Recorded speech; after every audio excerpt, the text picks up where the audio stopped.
Halo, tes. Apakah suara gue terdengar? Beneran ya? Kedengeran, Jak. Assalamualaikum warahmatullahi wabarakatuh. Yang kami hormati Ibu Dewi Susita selaku dosen pengampu mata kuliah Human Capital Management serta teman-teman semua yang kami banggakan yang hadir pada kelas pada siang hari ini. Perkenalkan, kami dari kelompok 9, saya Muhammad Zaki Arif dan rekan saya Adam Fajrul Fala yang akan mempresentasikan materi strategi HRM dan HRD.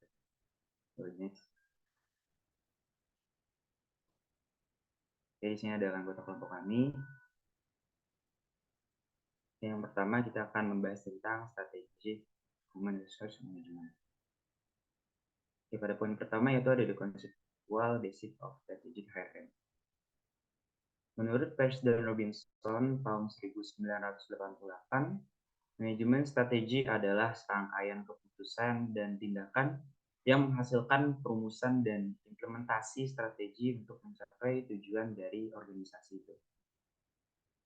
Konsep manajemen strategi ini dibangun atas konsep yang didefinisikan sebagai perencanaan dan implementasi pada proses untuk mencapai tujuan dari organisasi. Ini melibatkan rekrutmen, pelatihan, pengembangan, dan pengolahan karyawan yang berfokus pada hal yang mendukung visi jangka panjang dari tujuan strategi perusahaan. Lalu pada intinya, strategi HRM adalah pendekatan dalam manajemen sumber daya manusia yang mengintegrasikan fungsi dengan visi jangka panjang dan tujuan organisasi untuk mencapai keberhasilan jangka panjang.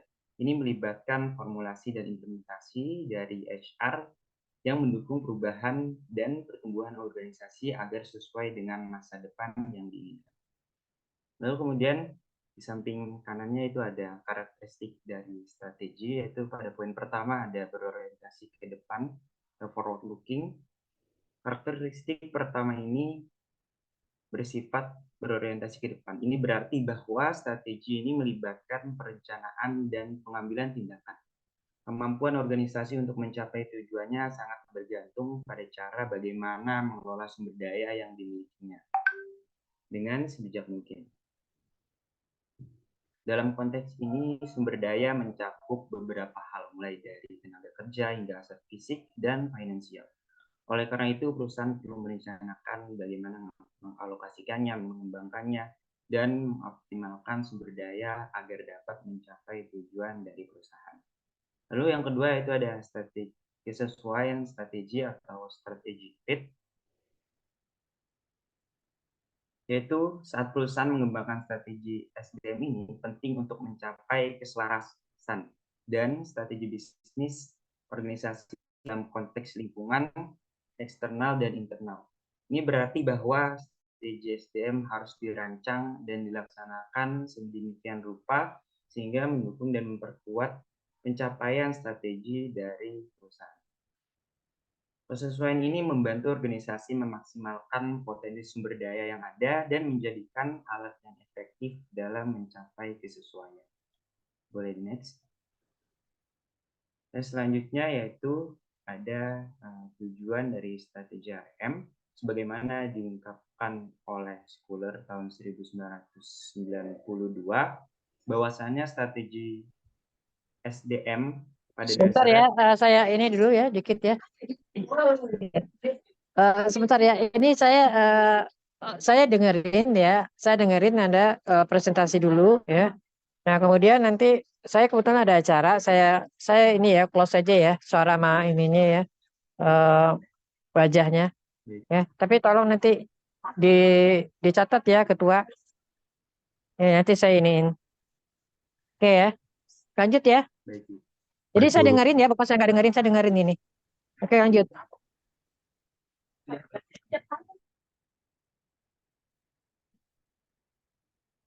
Baik, untuk yang pertama tadi ada tujuan dari organisasi, yaitu Sebagaimana yang diungkapkan oleh Schuller, bahwasanya strategi SDM pada dasarnya tentang integrasi dan adaptasi. Hal ini mencakup integritas penuh pengelolaan sumber daya atau HR dengan kebutuhan strategi perusahaan, kohesi kebijakan SDM di berbagai area dan hierarki, serta penyesuaian, penerimaan, dan penggunaan praktik-praktik SDM oleh manajer dan karyawan dalam job desk sehari-hari mereka. Strategi manajemen sumber daya manusia menyediakan kerangka kerja unifikasi yang bersifat luas berdasarkan kontingensi dan integratif seperti yang dijelaskan oleh Deyer dan Holder tahun 1998. Alasan manajemen sumber daya manusia strategi adalah keuntungan yang dirasakan dari memiliki dasar yang disepakati dan dipahami oleh untuk mengembangkan dan melaksanakan pendekatan sumber daya manusia yang mempertimbangkan konteks di mana perusahaan beroperasi dan kebutuhan jangka panjangnya. Lalu kemudian ada beberapa poin yang menjadi acuan dalam tujuan dari strategi HRM ini, yaitu yang pertama tercapai integritas, lalu kemudian yang kedua memberikan arahan kepada lingkungan organisasi yang dinamis atau fleksibel, lalu yang terakhir mengontribusikan pada perumusan strategi. Oke, pada how strategy is formulated, di sini timbul pertanyaan bagaimana strategi itu dirumuskan. Oke, di sini yang pertama ada analisis dari lingkungan eksternal dan internal. Ini adalah tahap awal dalam perumusan strategi. Organisasi perlu melakukan analisis yang mendalam terhadap lingkungan eksternal dan internal. Ini mencakup pemahaman tentang pasar, kondisi kompetitif, sumber daya yang tersedia, serta mengidentifikasi kekuatan dan kelemahan internal organisasi. Lalu kemudian yang kedua yaitu ada proses dinamis dan adaptasi. Rumusan strategi ini bukanlah sekedar pembuatan rencana statis yang berlaku selamanya. Sebaliknya, ini adalah proses dinamis yang memerlukan kemampuan organisasi untuk beradaptasi dengan perubahan, baik perubahan eksternal maupun perubahan internal. Lalu kemudian yang terakhir itu adalah kesesuaian strategi.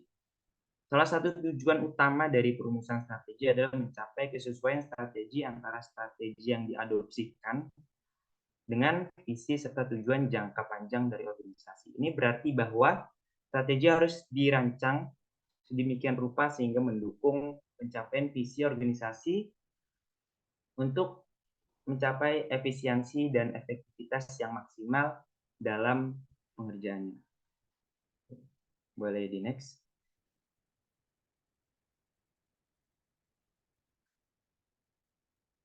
Oke, selanjutnya itu ada the resource base of view and its implication. Oke, di sini ada proses dari resource base view bisa dilihat, yaitu ada financial and other resource, ada human resource, competitive advantage, lalu kemudian balik ke human capital advantage, terus hearing developing more capable people, implementing good HR practice, lalu yang terakhir ada framework, intelligent and flexible than competitors. Oke, di sini ada teori Panros dan Warnock. Teori ini merujukan pada gagasan awal Panros bahwa organisasi adalah koleksi sumber daya produktif. Kemudian Warnock memperluas konsep ini dengan mengatakan bahwa strategi adalah keseimbangan antara eksploitasi sumber daya yang ada dan pengembangan sumber daya yang baru. Lalu yang kedua yaitu ada poin keunggulan kompetitif yang berkelanjutan. Pada teori strategi berbasis sumber daya ini, seperti Bernay berkata bahwa keunggulan kompetitif yang berkelanjutan dicapai melalui akuisisi dan penggunaan bundle sumber daya yang memiliki atribut berharga langka, sulit ditiru, tidak dapat. Oke, boleh dilanjut. Selanjutnya.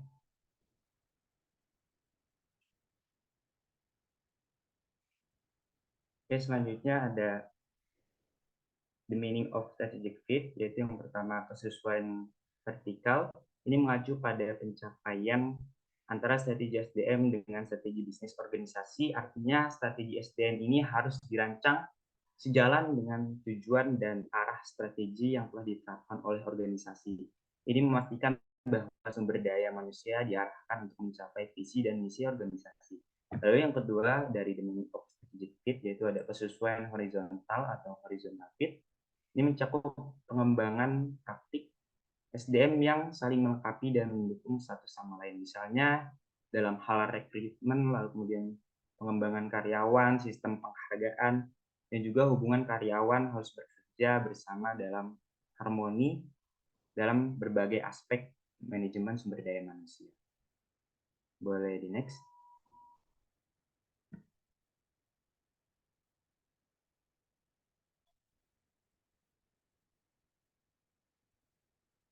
Oke, selanjutnya itu ada implikasi konsep best practice dan best fit. Yang pertama itu ada best practice. Konsep praktik terbaik ini mengandaikan bahwa ada praktik HRM yang telah terbukti efektif secara umum dan dapat meningkatkan kinerja organisasi. Lalu yang kedua ada best fit, yaitu menekankan bahwa strategi HRM ini harus disesuaikan dengan konteks dan karakteristik yang unik dari suatu organisasi. Ini berarti bahwa praktik HRM ini harus sesuai dengan faktor-faktor seperti budaya, struktur organisasi, dan lingkungan eksternal dalam kesesuaian mengacu pada pentingnya mencapai keselarasan antara strategi dan juga strategi HRM. Lalu di sini ada perspektif HRM oleh Deleri dan Doty, yaitu perspektif atau penegakan dalam manajemen SDM ini yang membantu dalam pemahaman bagaimana HRM ini dapat diterapkan dalam organisasi. Yaitu yang pertama ada perspektif universalistik, yaitu berkeyakinan bahwa ada best practice atau HRM yang telah terbukti efektif dalam berbagai jenis organisasi. Pendekatan ini menekankan bahwa praktik seperti rekrutmen, pelatihan, dan sistem penghargaan adalah penting untuk diterapkan oleh semua organisasi, terlepas dari industri atau ukuran. Ini didasarkan pada gagasan bahwa praktik memiliki dampak positif yang seragam pada kinerja.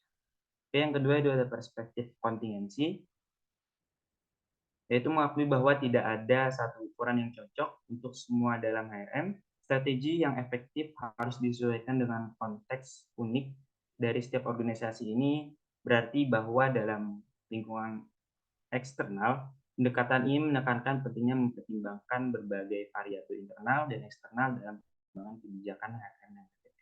Lalu yang ketiga itu perspektif konfigurasional, itu mengintegrasikan sepenuhnya dengan cara organisasi beroperasi.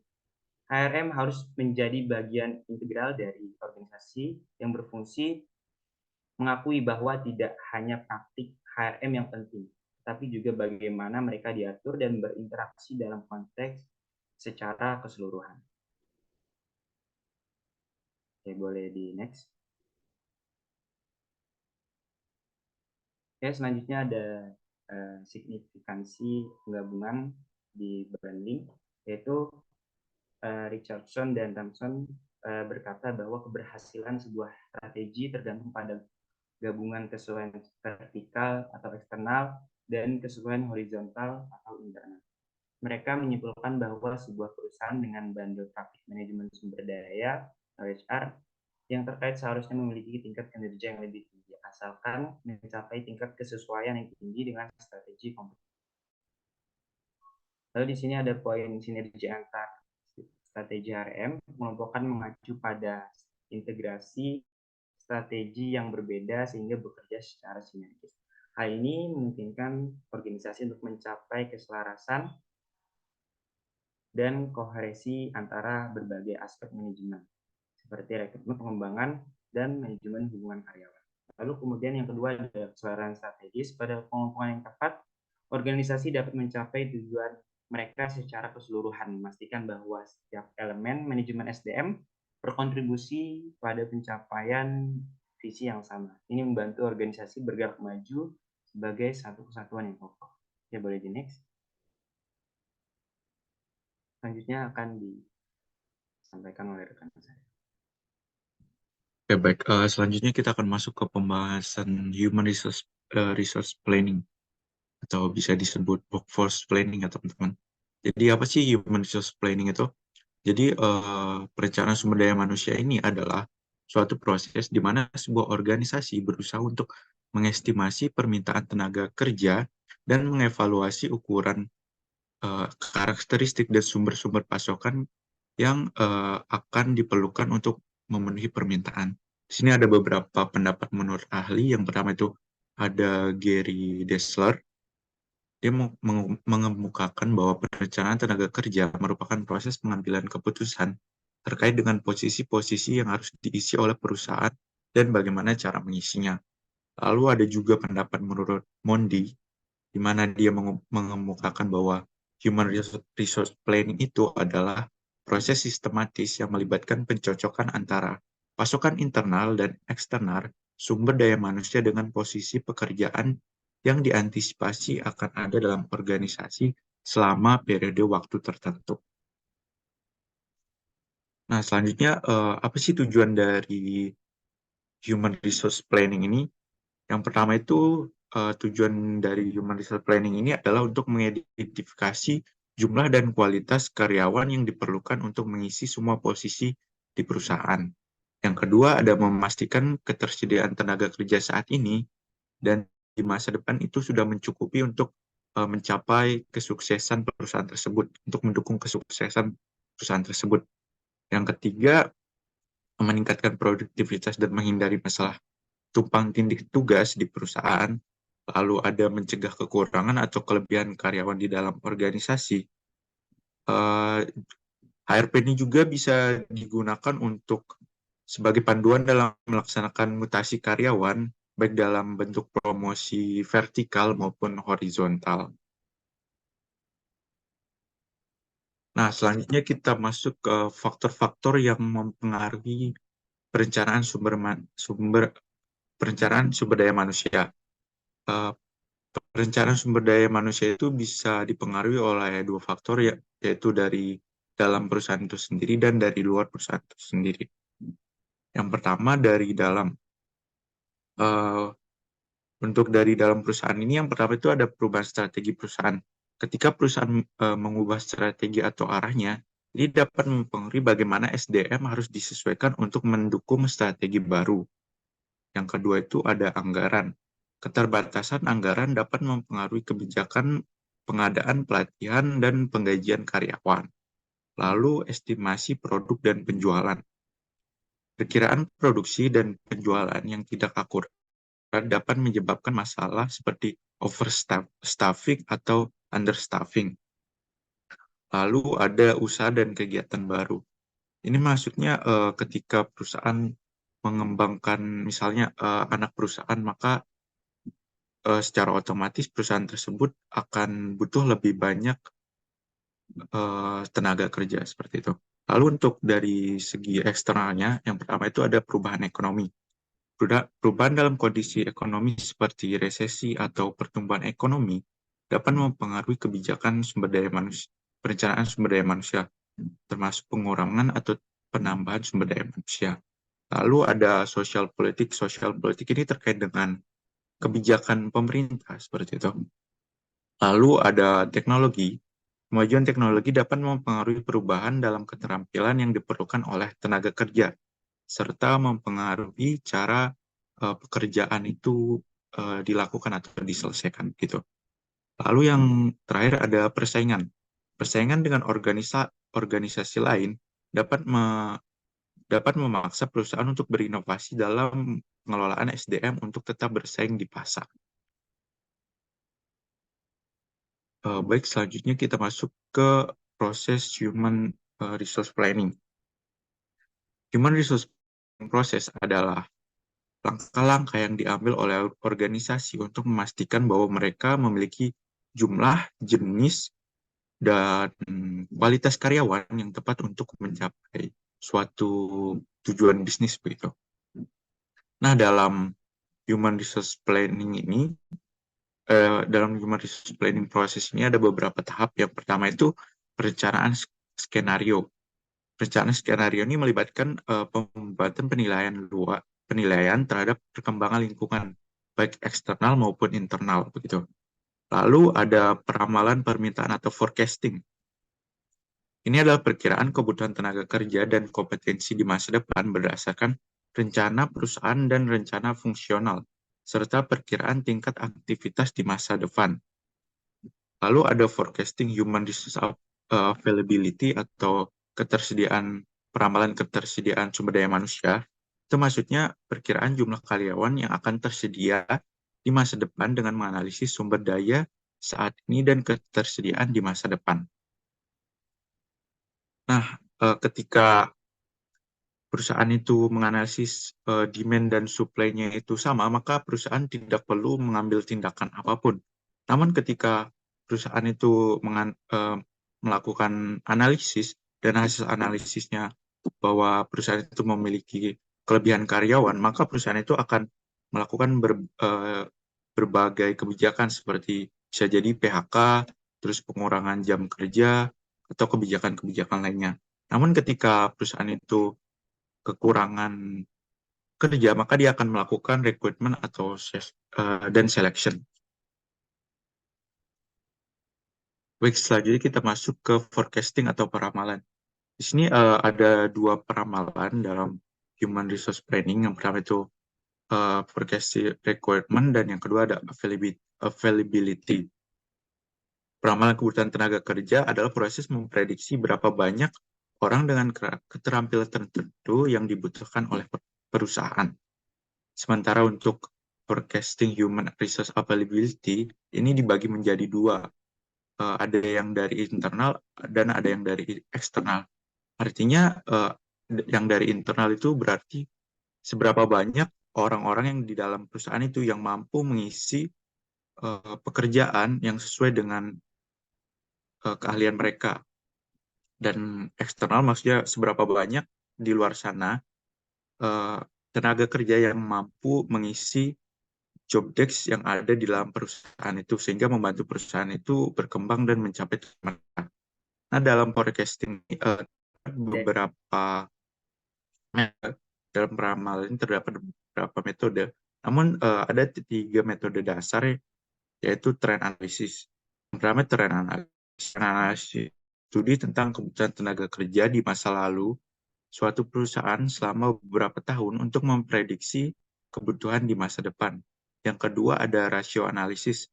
Rasio analisis ini adalah suatu teknik peramalan untuk menentukan kebutuhan staf di masa depan dengan menggunakan rasio antara misalnya volume penjualan dan jumlah karyawan yang dibutuhkan. Lalu yang ketiga ada scatter plot. Scatter plot ini seperti metode grafis yang digunakan untuk membantu mengidentifikasi hubungan antara dua variabel seperti itu. Baik, selanjutnya di sini kita masuk ke slide terakhir. Apa sih yang dilakukan perusahaan ketika mereka memiliki kelebihan atau kekurangan karyawan?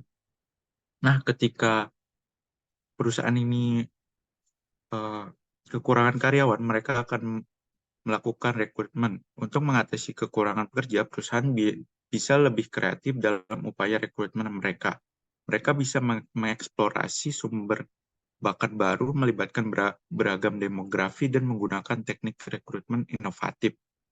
Lalu yang kedua, perusahaan bisa melakukan insentif kompetitif, menawarkan paket kompensasi yang kompetitif dan insentif tambahan dapat menarik pekerja untuk lebih termotivasi gitu. Lalu ada program pelatihan. Untuk membangun program pelatihan internal atau kemitraan dengan lembaga pendidikan dapat membantu meningkatkan keterampilan karyawan yang sudah ada atau mempersiapkan karyawan baru untuk peran tertentu, mengurangi kesenjangan keterampilan. Yang terakhir, ada standar seleksi yang berbeda. Ini maksudnya pada masa kekurangan karyawan, perusahaan mungkin akan menyesuaikan kriteria seleksi mereka untuk lebih inklusif, mempertimbangkan calon dengan keterampilan yang dapat dipindahkan, dan potensi daripada hanya melihat kualifikasi tertentu. Lalu, kebijakan perusahaan ketika kelebihan tenaga kerja. Yang pertama itu ada penugasan ulang dan penempatan kembali. Nah, ketika perusahaan ini mempunyai kelebihan karyawan, mereka tidak akan secara langsung melakukan PHK. Namun, perusahaan dapat mengeksplorasi penugasan ulang mereka ke peran departemen yang berbeda di dalam organisasi, di mana mungkin ada kekurangan keterampilan atau tenaga kerja. Lalu yang kedua itu ada pelatihan ulang. Ini nyambung juga ke poin yang pertama. Perusahaan dapat berinvestasi dalam program pelatihan ulang dan penyegaran keterampilan untuk mempersiapkan pekerja berlebihan dalam peran yang berbeda di dalam perusahaan. Lalu alternatif selanjutnya yaitu ada mengurangi jam kerja dan cuti sementara. Dan yang terakhir, jika tidak ada alternatif dan jika tiga alternatif di atas tidak bisa, maka dengan terpaksa perusahaan akan melakukan PHK terhadap karyawan. Seperti itu.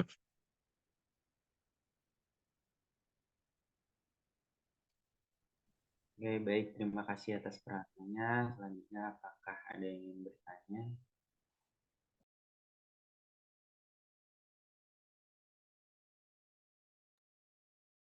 Baik, untuk kelompok berikutnya.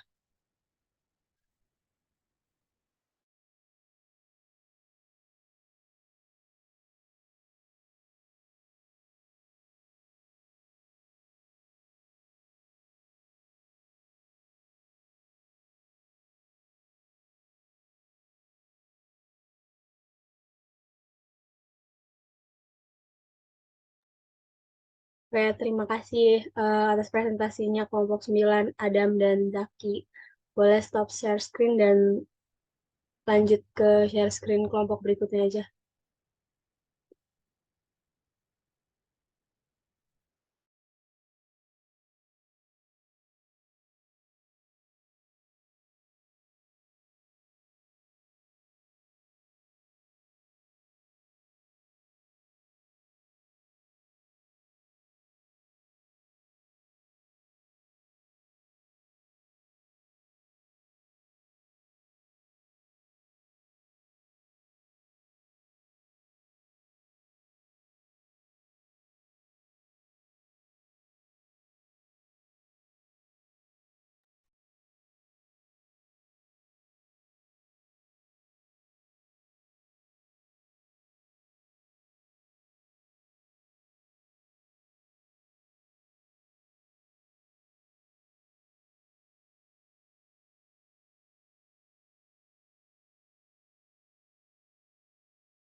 Assalamualaikum warahmatullahi wabarakatuh.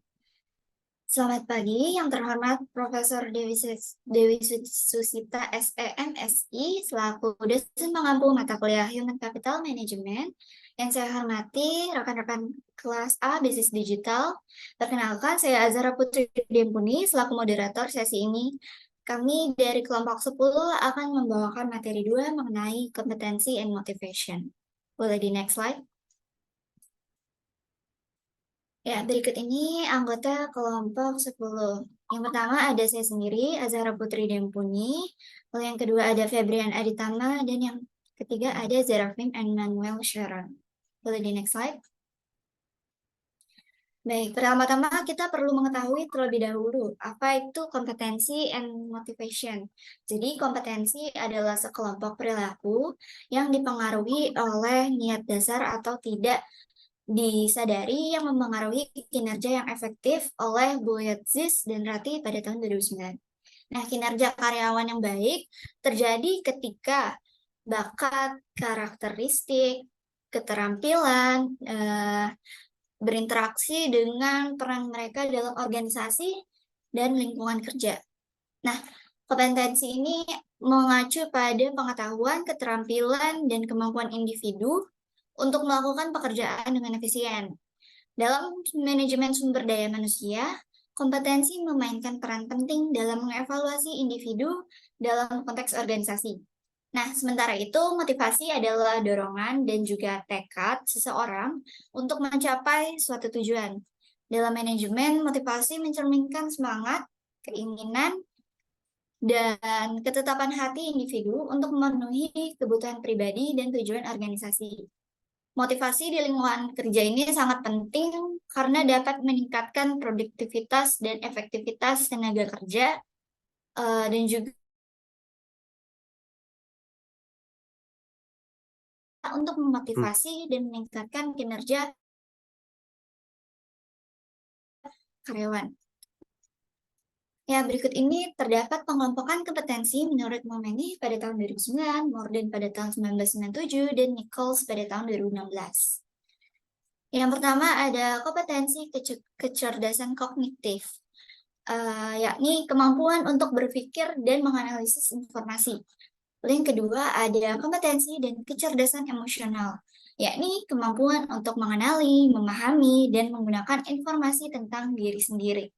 Lalu yang ketiga ada kecerdasan sosial, yakni kemampuan untuk mengenali, memahami, dan juga menggunakan informasi emosional tentang orang lain. Boleh di next slide. Nah, berikut ini hubungan antara kompetensi dan motivasi. Jadi, hubungan antara kompetensi dan motivasi dalam manajemen sumber daya manusia sangat penting untuk mengevaluasi berbagai aspek karyawan seperti keterampilan, pengetahuan, kinerja, dan juga potensi mereka. Nah, hubungan pertama yakni pengaruh kompetensi dan motivasi karyawan terhadap kinerja karyawan. Jadi, terdapat hasil penelitian di PD BPR Bank Buleleng yang menunjukkan bahwa kompetensi dan juga motivasi memiliki dampak yang signifikan terhadap kinerja karyawan. Lalu yang kedua ada motivasi kerja. Nah, kompetensi ini meningkatkan motivasi karena mendorong fleksibilitas bagi individu dan membuat mereka merasa terlibat dalam kegiatan yang menunjukkan kompetensi mereka. Lalu yang ketiga ada model kompetensi SHRM atau Strategic Human Resource Management.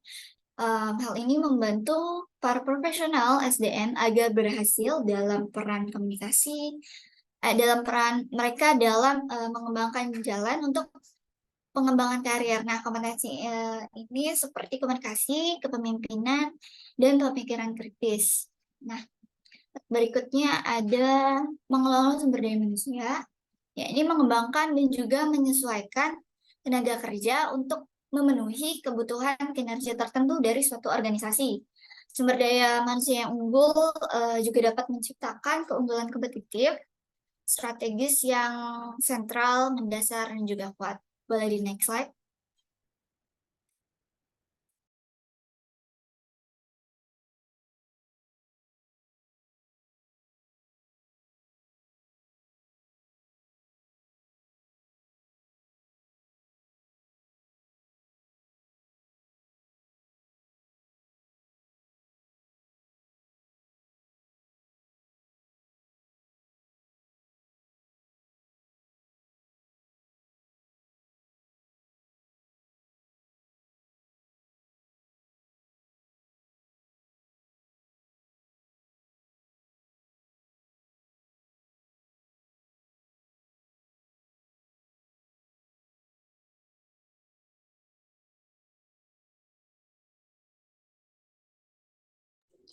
Oke, maaf sebelumnya, apakah suara saya terdengar, teman-teman? Next slide, saya akan menjelaskan tentang identification and measurement of competition. Jadi di sini untuk identifikasi and measurement of competition, kompetensi, itu terbagi menjadi dua. Yang pertama ada identifikasi, merupakan langkah dalam menganalisis jenis data yang diperlukan untuk mengukur pencapaian proyek SDM. Dan selanjutnya ada measurement, di mana measurement ini sendiri dijadikan sebagai pengukuran yang melibatkan proses pelacakan dan analisis data untuk menilai efektivitas inisiatif SDM dan menemukan daerah yang perlu ditingkatkan. Next slide. Baik, selanjutnya ada motivation in the workplace context. Jadi di sini motivasi dalam konteks tempat kerja. Yang pertama ada faktor motivasi itu terbagi menjadi meliputi dari strategi, insentif, pengakuan dan elemen lain yang dapat meningkatkan motivasi karyawan untuk melakukan tugas mereka di tempat kerja.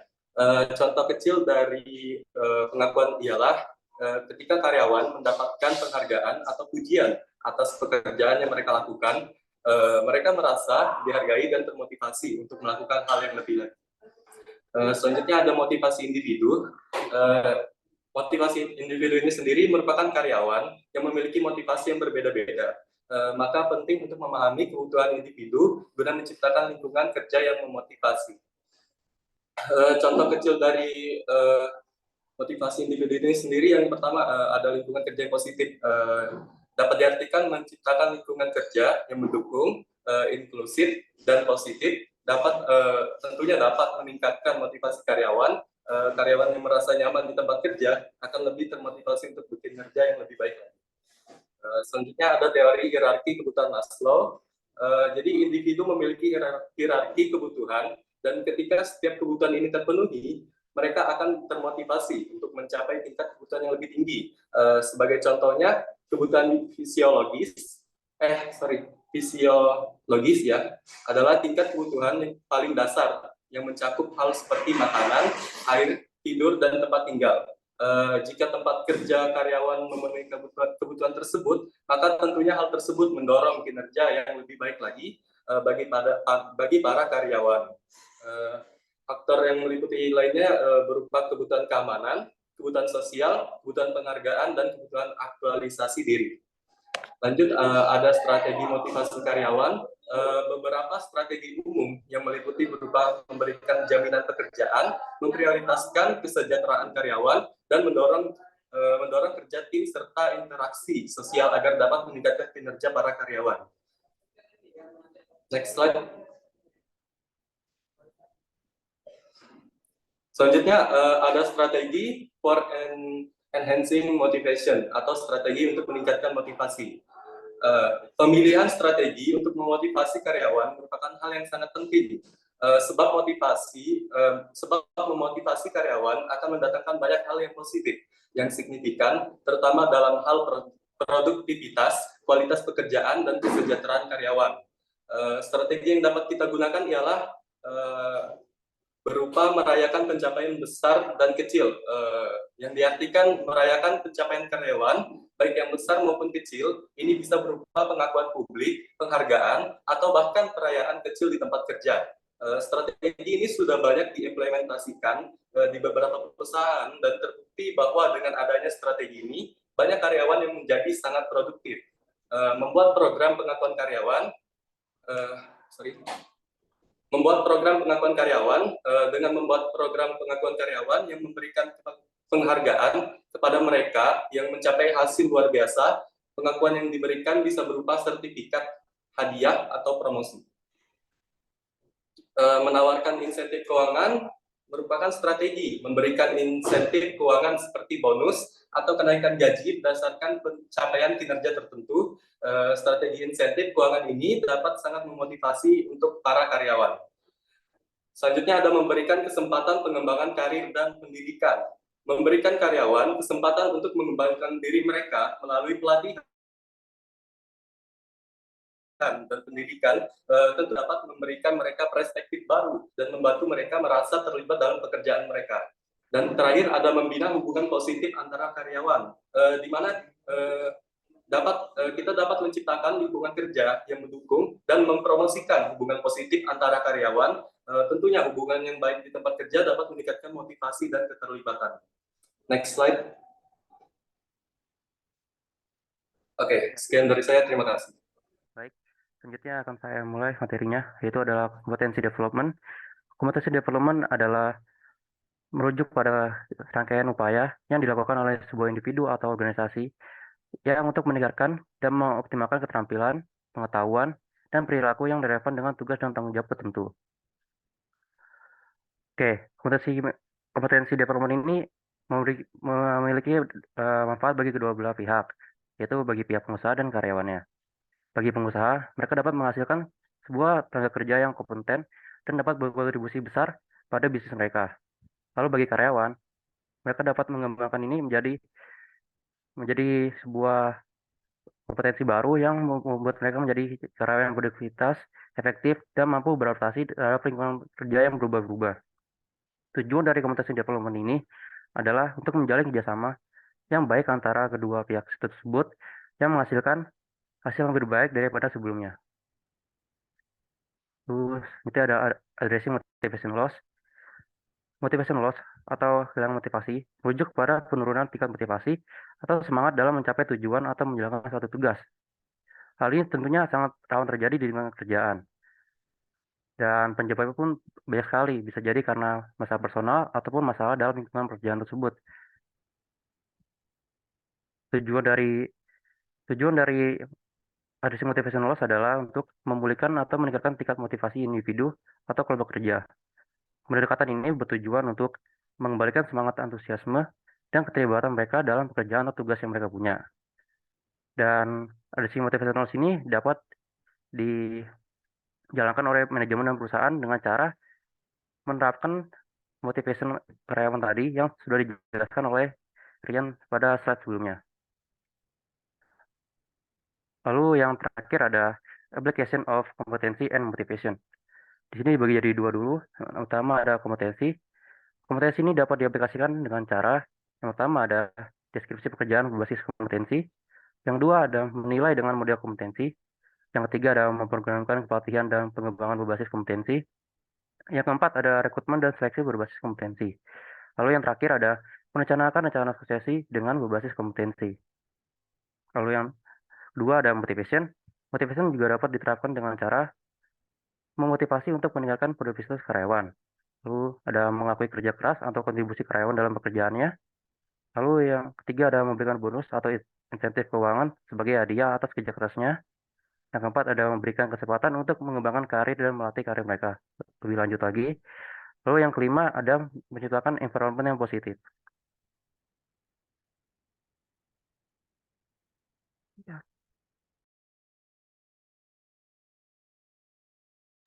Baik, sekian dari kelompok 10. Kurang lebihnya mohon maaf. Wassalamualaikum warahmatullahi wabarakatuh.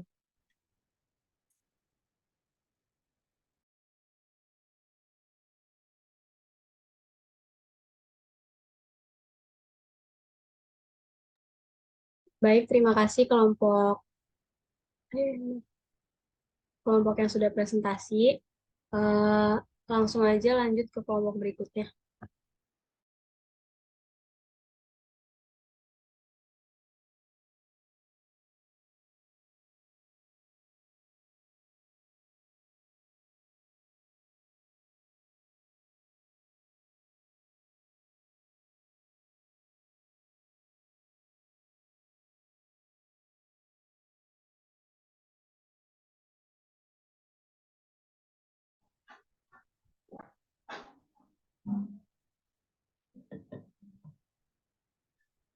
Baik, Assalamualaikum warahmatullahi wabarakatuh. Yang terhormat Ibu Dewi Susita selaku dosen pengampu mata kuliah Human Capital Management, kami dari kelompok 5 akan mempresentasikan materi mengenai recruitment dan selection, yaitu materi 3. Boleh di next. Sebelum saya memaparkan materi, izinkan saya untuk memperkenalkan anggota dari kelompok kami. Anggota kami terdiri dari 2 orang, yaitu Desma Putri dan saya sendiri, Zafira Sabrina. Oke, langsung saja kita ke pemaparan materi mengenai pengertian rekrutmen. Jadi, rekrutmen sendiri adalah proses untuk menarik individu dalam jangka waktu tertentu dan jumlah tertentu dengan kualifikasi yang sesuai untuk melamar pekerjaan di sebuah perusahaan. Jadi, proses rekrutmen itu adalah proses di mana kita mencari dan menemukan sejumlah individu yang nantinya akan kita seleksi untuk mengisi posisi tertentu yang lagi dibuka di sebuah perusahaan. Lalu proses rekrutmen adalah hal yang sangat krusial bagi sebuah perusahaan karena proses rekrutmen ini akan mempekerjakan sejumlah karyawan yang dibutuhkan sesuai dengan perencanaan sumber daya manusia sebelumnya. Lalu di proses rekrutmen ini juga lah yang menentukan apakah si pelamar tersebut akan diseleksi dan setelah diseleksi nanti akan direkrut dan akan menjadi aset yang berharga atau pelamar tersebut nantinya akan malah menjadi beban bagi perusahaan. Boleh di next. Lalu langsung ke pengertian seleksi. Kalau tadi udah pengertian rekrutmen, lalu kita di sini ada pengertian seleksi. Jadi pengertian seleksi adalah proses memilih dari sejumlah pelamar yang paling cocok dengan kualifikasi yang perusahaan inginkan untuk mengisi posisi di sebuah perusahaan. Jadi kalau misalnya tadi rekrutmen kita udah mencari jumlah pelamarnya dan mencari orang-orangnya, lalu di proses seleksi ini kita menyeleksi pelamar-pelamar tersebut, kita menyeleksi berdasarkan kualifikasi yang kita inginkan dan juga value-value yang kita inginkan. Lalu di proses seleksi ini juga hal yang sama pentingnya dengan proses rekrutmen, karena di proses seleksi ini kesalahan dalam pengambilan keputusan bisa menyebabkan dampak yang sangat negatif di masa depan. Jadi misalkan orang yang kita seleksi dan kita rekrut ini adalah ternyata orang yang nggak sesuai dengan kualifikasi yang kita inginkan, bisa aja di atas kualifikasi banget atau malah di bawah kualifikasi banget. Nah, kalau seperti itu nantinya di masa yang akan datang, si orang tersebut bisa saja keluar dari perusahaan, baik itu secara sukarela maupun dikeluarkan. Lalu selain itu, orang yang tidak sesuai dengan kualifikasi yang diinginkan oleh perusahaan nantinya bisa menjadi beban di divisi dia. Jadi misalnya orang tersebut low perform atau low potensial. Dia bisa saja mengakibatkan teman-teman sedivisinya juga ikut terkena imbasnya. Jadi teman-teman divisinya itu nggak bisa bekerja secara maksimal. Apalagi di saat divisi tersebut sangat membutuhkan kerjasama tim. Karena kayak seperti istilah satu apel busuk itu bisa menyebabkan apel lainnya ikut membusuk di sebuah keranjang. Boleh di next.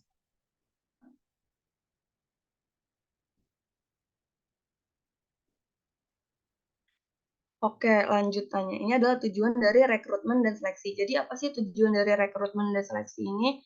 Seperti yang udah saya bilang tadi, bahwa tujuan dari rekrutmen ini adalah mendapatkan sejumlah pelamar yang sesuai dengan kualifikasi yang diinginkan. Lalu sehabis mendapatkan sejumlah pelamar, tujuannya itu adalah kita bisa menyocokkan pelamar-pelamar tersebut sesuai dengan kualifikasi yang kita inginkan. Selain itu juga tujuannya adalah kita bisa mendapatkan SDM yang sesuai dengan apa yang kita inginkan, SDM yang bertalenta, SDM yang punya kompetensi, yang punya potensial dan bisa berperformer gitu. Selain itu di dalam proses seleksi dan rekrutmen ini juga ada beberapa hambatan seperti misalnya si ekspektasi terhadap pelamar itu terhadap pekerjaan kita itu enggak sesuai gitu. Itu bisa jadi hambatan dalam proses rekrutmen dan seleksi. Selain itu hambatan yang paling besar itu adanya nepotisme dan kolusi. Itu terjadi saat misalnya kayak CEO atau eksekutif di sebuah perusahaan itu ikut campur dalam proses rekrutmen dan seleksi demi tujuannya sendiri, demi kepentingannya sendiri. Nah, hal ini bisa berdampak negatif karena kalau misalkan si orang hasil kolusi dan nepotisme tersebut enggak sesuai dengan harapan kita karena enggak melewati tahapan seleksi, nantinya orang tersebut bisa menyebabkan dampak yang negatif bagi perusahaan.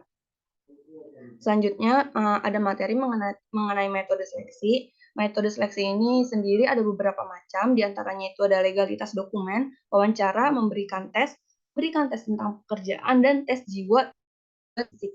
Yang dimaksud dengan legalitas dokumen adalah kan kalau misalkan di posisi, kalau kita rekrutmen dan seleksi itu kan ada syarat-syarat administrasi ya. Nah, di tahap legalitas dokumen inilah syarat-syarat administrasi itu dicek keasliannya, apakah yang dikirim itu asli atau bukan. Lalu ada juga seleksi wawancara, ini adalah pemberian pertanyaan oleh HR kepada para pelamar, dan nanti jawaban para pelamar itu dinilai baik secara psikologis ataupun dinilai secara mendalam agar kita mengetahui lebih dalam mengenai individu pelamar tersebut.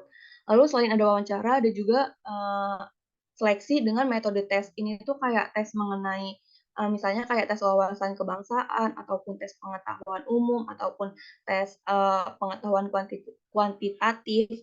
Tujuannya agar kita tahu, agar si HR ini tahu seberapa luas sih pengetahuan pelamar tersebut. Lalu selain ada tes mengenai yang tadi, ada juga tes tentang pekerjaan. Nah, kalau ini tes-tes yang diberikan biasanya lebih merinci ke seputar pekerjaan yang akan diisi atau dilamar oleh si individu tersebut. Di sini adalah tujuannya agar kita HR-nya tahu seberapa tahu dia mengenai pekerjaan yang dia lamar dan akan dia isi nantinya. Lalu selain itu juga ada tes jiwa dan tes fisik. Tujuannya adalah supaya kita tahu bahwa orang-orang yang akan masuk di perusahaan kita tuh kejiwaannya dan fisiknya itu sehat. Karena kalau misalkan kejiwaannya nggak sehat atau terganggu, bisa saja di masa yang akan datang dia merugikan perusahaan dengan melakukan hal-hal di luar batas wajar atau batas normal dan nantinya membuat nama perusahaan itu menjadi jelek. Boleh di next. Lalu materi selanjutnya ini adalah tahapan seleksi. Tahapan seleksi itu ada apa saja sih? Jadi tahapan seleksi itu ada, boleh di next. Yang pertama itu tahapan rekrutmen dan seleksi, defining the recruitment. Ini maksudnya adalah kan kalau misalkan rekrutmen dan seleksi itu kita ada poster lowongan pekerjaan ya. Nah, di poster tersebut tuh kita bisa menjelaskan nih mengenai deskripsi dari lowongan tersebut. Nah, penjelasannya itu terdiri dari deskripsi tugas, kualifikasi, keterampilan, dan juga harapan terhadap pelamar yang akan melamar di perusahaan kita. Nah, kualifikasi itu sendiri bisa terbagi lagi menjadi 7 bagian. Yang pertama itu ada knowledge. Jadi knowledge itu maksudnya pengetahuan individu seperti apa yang dibutuhkan oleh perusahaan untuk mengisi suatu posisi yang akan dia isi gitu. Lalu ada behavioral competence. Ini maksudnya kayak perilaku yang dimiliki individu yang kayak gimana yang dibutuhkan untuk dia bisa mengisi suatu posisi tertentu. Selanjutnya adalah experience.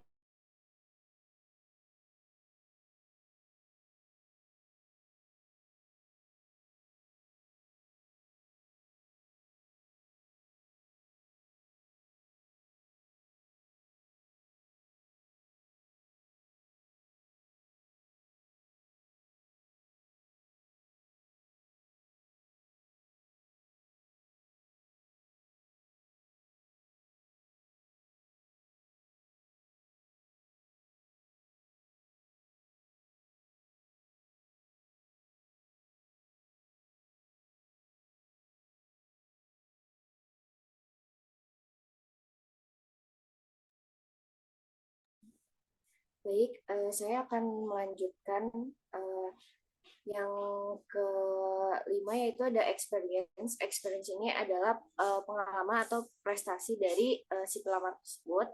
Terus ada permintaan tertentu atau specific demands. Ini hal yang diharapkan dari kandidat untuk mencapai goals tertentu, misal dia diterima pada posisi yang ingin ia lamar.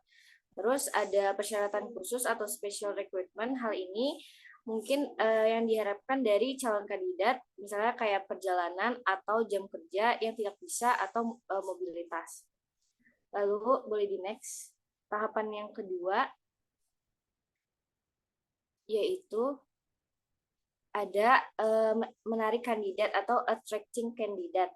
Nah, ini tuh hal yang penting juga dalam tahapan seleksi karena ini cara untuk menarik perhatian pelamar. Nah, cara-cara yang bisa digunakan untuk menarik perhatian dari pelamar sendiri yaitu yang pertama memberikan informasi yang jelas. Nah, informasi yang diberikan ini mencakup kayak nama organisasi, bidang usaha, terus posisi yang ditawarkan, upah, tunjangan yang diberikan, jenjang karir, dan spesifikasi yang dibutuhkan. Nah, spesifikasi yang dibutuhkan itu apa saja sih? Jadi spesifikasi yang dibutuhkan itu seperti yang udah dijelasin sama rekan saya tadi, yaitu ada knowledge, skills and abilities, behavioral competition, qualification, specific demands, and special recruitment. Terus yang kedua, format lamaran dibuat menarik untuk memberikan kesan organisasi bonafit. Jadi kesan organisasi bonafit ini memberi kepercayaan kepada pelamar untuk mengirimkan surat lamarannya kepada organisasi yang dituju. Terus yang ketiga, memilih media yang tepat untuk lowongan pekerjaan. Nah, pemilihan media ini juga akan memberikan kesan monaviditas untuk organisasi. Biasanya media-media yang digunakan untuk membagikan info lowongan itu ada media rekrutmen online, biasanya itu seperti website perusahaan atau situs agensi. Terus ada sosial media ini yang biasa digunakan adalah seperti LinkedIn, Twitter, Facebook, atau Instagram. Lalu ada agensi, biasanya lowongan kerja di agensi ini cepat dan efektif, namun terbilang cukup mahal. Lalu konsultan rekrutmen ini untuk lowongan pekerja di bagian ini tuh biasanya konsultan rekrutmen itu mengiklankan, mewawancarai, dan menghasilkan daftar pendek. Jadi mereka tuh udah mewawancara, udah ngasih ke kita daftar nama-nama yang bisa dijadiin kandidat untuk pelamar di kita gitu. Terus kalau misalkan eksekutif research konsultan atau konsultan pencarian eksekutif, itu tuh kalau lowongan pekerjaan yang senior yang hanya ada sedikit orang yang cocok untuk pekerjaan tersebut. Terus proses rekrutmen outsourcing. Nah, ini tuh organisasi yang pakai penyedia jasa untuk bertanggung jawab atas proses rekrutmen secara menyeluruh. Terus yang terakhir, cara untuk menarik kandidat adalah dengan memberikan waktu yang cukup. Jadi waktu yang ideal lama untuk membuka lowongan pekerjaan adalah sekitar 7-10 hari. Jadi dengan adanya waktu yang cukup ini dapat memaksimalkan jumlah pelamar yang didapat, dan kita dapat mencari pelamar yang sesuai dengan kriteria organisasi tersebut gitu. Terus boleh di next. Tahapan yang ketiga itu ada shifting application. Ini tuh kayak proses menyeleksi dokumen. Nah, proses ini tuh biasanya dilakuin dengan ngeidentifikasi sesuai syarat-syarat. Nah, ada 3 syarat, yaitu examining information from candidate. Jadi ini memeriksa informasi kandidat berdasarkan dokumen yang dia kirim gitu. Terus yang kedua ada processing application. Ini adalah ini kayak mengelola dokumen yang udah dikirim. Jadi HR itu kayak mengurutkan data, terus dia kayak memberi tindakan apa pelamar ini bisa diterima atau ditolak atau bahkan ditunda gitu. Terus sorting application. Jadi dokumen yang diterima perusahaan ini akan dianalisis sesuai dengan kriteria tersebut. Nah, dalam menyeleksi dokumen ini ada 3 kriteria juga yang dibutuhin. Yang pertama itu esensial. Jadi kalau esensial ini artinya dokumen yang dikirim oleh pelamar itu dia memenuhi kriteria.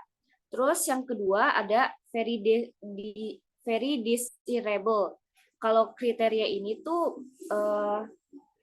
ketika pelamar punya kelebihan dalam proses seleksi. Terus yang kriteria terakhir yaitu desirable, itu berarti pelamar memiliki kriteria yang akan dipertimbangkan dengan baik oleh perusahaan.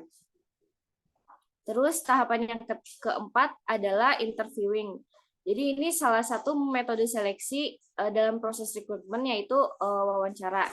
Tujuannya untuk menggali informasi lebih dalam tentang calon kandidat agar HR ini tahu seberapa mampu mereka menjalankan tugas gitu. Nah, 3 jenis wawancara dalam proses rekrutmen itu, yaitu yang pertama ada wawancara individu. Ini tuh wawancara yang paling umum digunakan oleh organisasi atau perusahaan. Biasanya ini dilakukan secara diskusi antara calon kandidat dengan pewawancara. Terus kalau panel wawancara itu, wawancaranya dilakukan oleh 2 orang atau lebih untuk mewawancarai satu calon kandidat. Terus yang terakhir itu selection board, itu kayak wawancara formal yang biasanya dilakuin dalam skala besar. Terus tahapan yang kelima adalah testing. Nah, testing ini merupakan proses rekrutmen untuk membuktikan kemampuan dari kandidat berdasarkan kecerdasan, karakteristik, kepribadian, bakat, dan prestasi. Nah, pada tahap ini biasanya ada beberapa tes yang diujikan. Yang pertama itu tes bakat.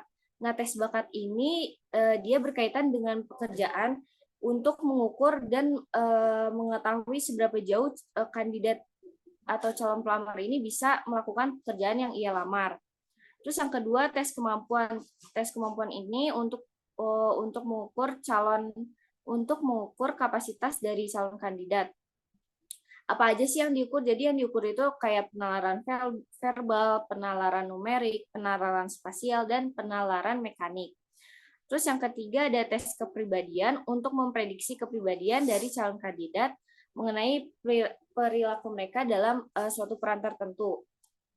Terus yang terakhir ada tes kecerdasan untuk mengidentifikasi seberapa mampu dan seberapa bisa individu ini dalam menjalankan tugas dengan posisi yang ia lamar gitu. Terus tahapan yang keenam ada assessing candidates. Jadi pada tahapan ini merupakan proses tahapan untuk mengevaluasi kualifikasi, keterampilan, kepribadian dari calon kandidat pelamar. Nah, biasanya teknik dalam penilaian ini dia berfokus pada beberapa hal. Hal-hal yang difokuskan itu ada perilaku, terus latihan, wawancara dan tes, terus pusat penilaian. Beberapa calon dievaluasi bersamaan agar menjadi lebih terbuka dan interaktif. Terus beberapa pengamat yang terlatih digunakan untuk meningkatkan objektivitas penilaian. Lalu tahapan yang ketujuh ada professional offer dan obtaining reference. Jadi setelah prosedur sebelum-sebelumnya dilakukan kayak wawancara, tes misalnya udah dilakukan, jadi bakal ada keputusan sementara. Nah, keputusan sementara ini bakal dikirim melalui telepon atau pesan tertulis. Nah, biasanya diberikan syarat bahwa kandidat ini memenuhi syarat rekrutmen kayak gitu. Terus boleh di next.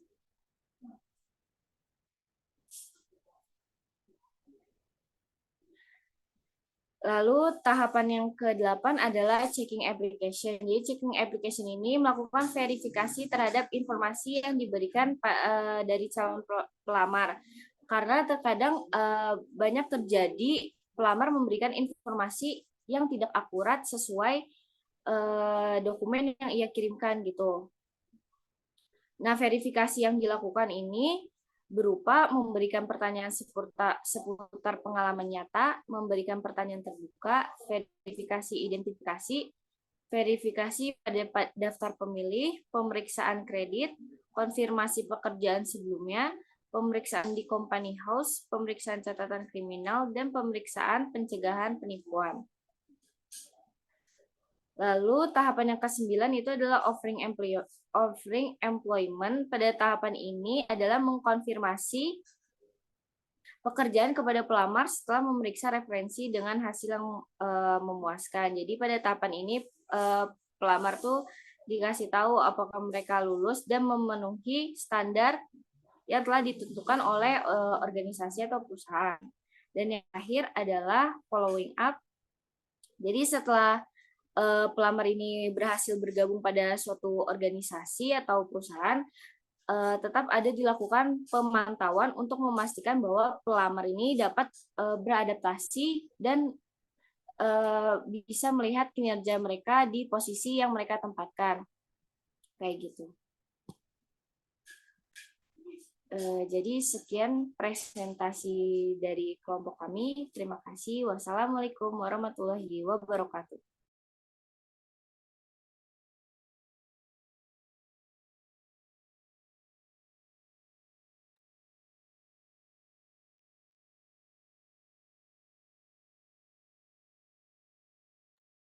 Baik, terima kasih kepada Zafira dan Desma atas presentasinya.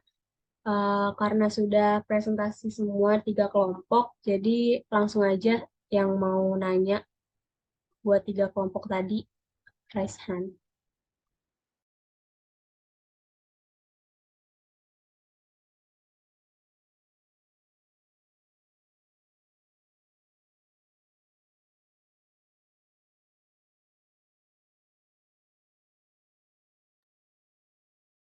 Udah 3 nih, ada Aulia Febrianti, Mulia Warahma, sama Yoga Pratama.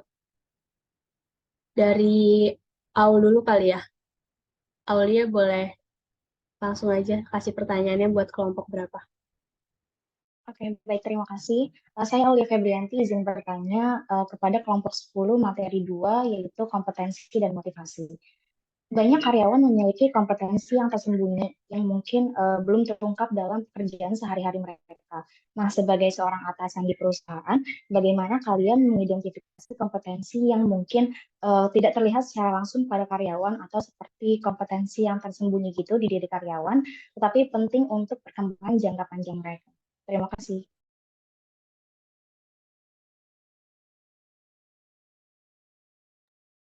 Oke, selanjutnya Mulia. Oke, mau nanya sama kelompok 5 materi 3. Mau nanya, kalau misalnya di organisasi atau kepanitiaan itu kan biasanya ada extend gitu ya. Nah, itu ada alasan khusus nggak sih buat mereka nge-extend apa yang lagi mereka rekrut gitu? Thank you.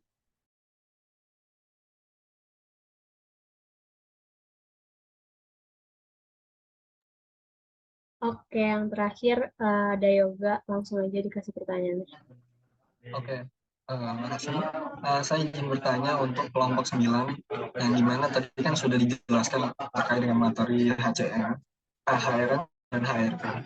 Dan ada salah satu poin yang di dalam poin signifikasi konsep, itu ada penjelasan di konsep best practice, di mana best practice ini tadi dijelaskan bahwa ada hal tanpa mempertimbangkan konteks lokal. Nah, saya pengen penjelasan dong dari kelompok penyaji tadi, kelompok 9, maksud dari konteks lokal ini itu apa, dan kemudian kenapa sih konteks lokal ini tidak harus dipertimbangkan dalam konsep best practice yang tadi. Terima kasih.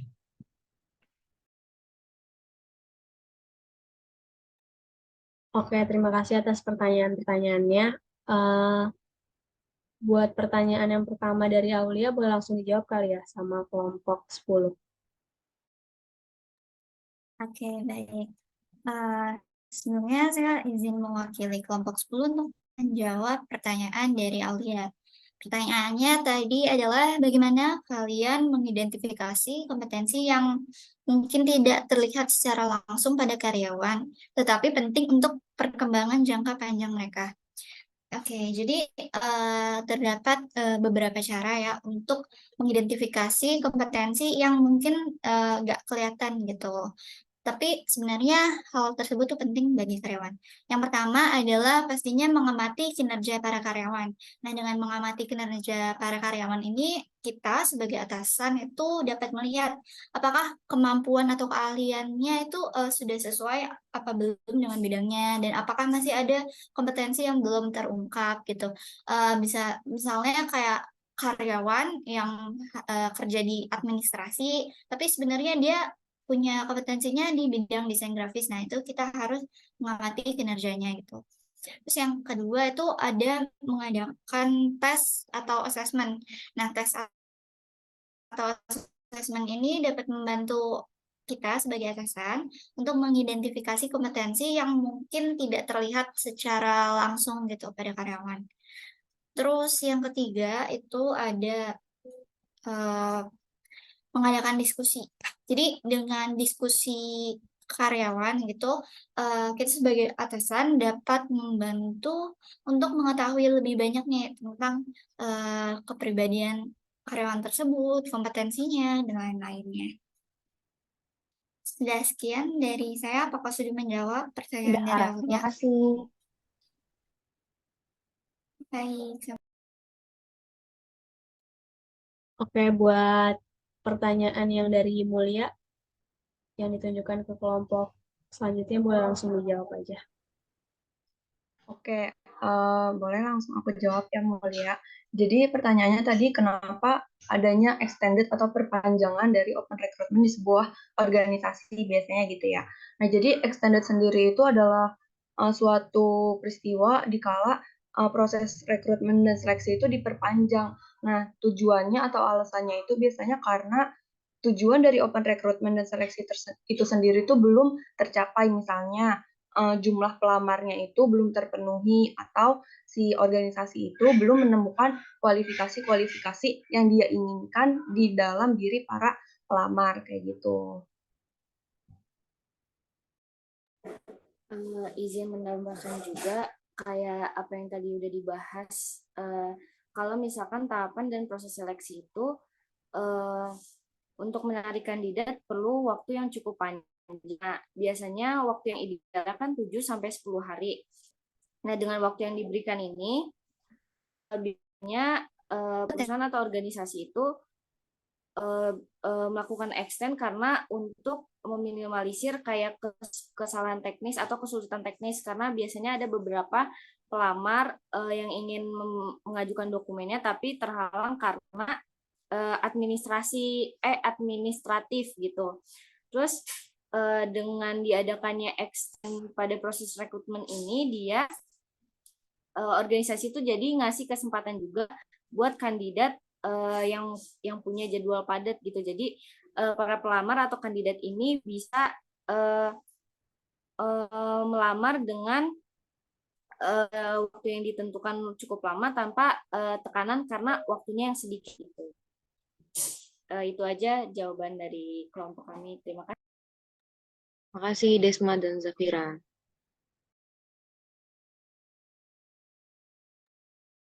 Baik, udah semua ya berarti ya, 3 kelompok ya.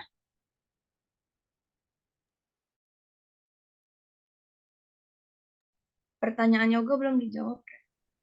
Ya, sebelumnya izin masuk ya dari Sorry, maaf. izin masuk dari kelompok 9, materi 1 ingin menjawab pertanyaan dari Yoga. Sebelumnya terima kasih pertanyaan Yoga. Ya, sebelumnya konsep dasar. Oke, pertanyaan dulu tadi ya. Pertanyaannya, di dalam penjelasan materi tadi ada poin konsep best practice tanpa mempertimbangkan kondisi lokal. Nah, maksud dari kondisi lokal ini itu apa? Itu ya, pertanyaannya. Oke, izin jawab pertanyaan dari Yoga. Oke, ketika dikatakan tanpa mempertimbangkan konteks lokal, ini berarti bahwa pendekatan praktik tersebut cenderung bersifat universal atau satu ukuran untuk semua. Ini berarti bahwa praktik ini dianggap efektif tanpa mempertimbangkan perbedaan dari budaya-budaya atau lingkungan yang kondisinya spesifik dari suatu organisasi. Dengan kata lain, konsep tanpa mempertimbangkan konteks lokal ini mengacu pada ketidaksesuaian pendekatan dengan kebutuhan dan karakteristik dari organisasi yang bisa berdampak negatif pada kinerja RM jika tidak diperlakukan dengan bijak. Mungkin itu jawaban dari pertanyaan tadi. Apakah terjawab, Dok? Oke, sudah terjawab. Terima kasih, Jafri. Oke, sama-sama. Nah, baru udah nih.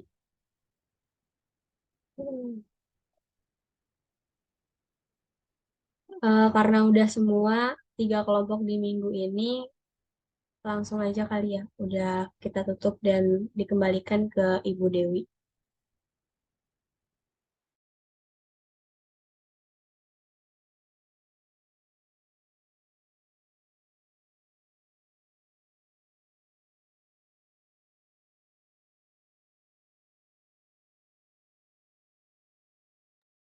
Tunggu ya teman-teman.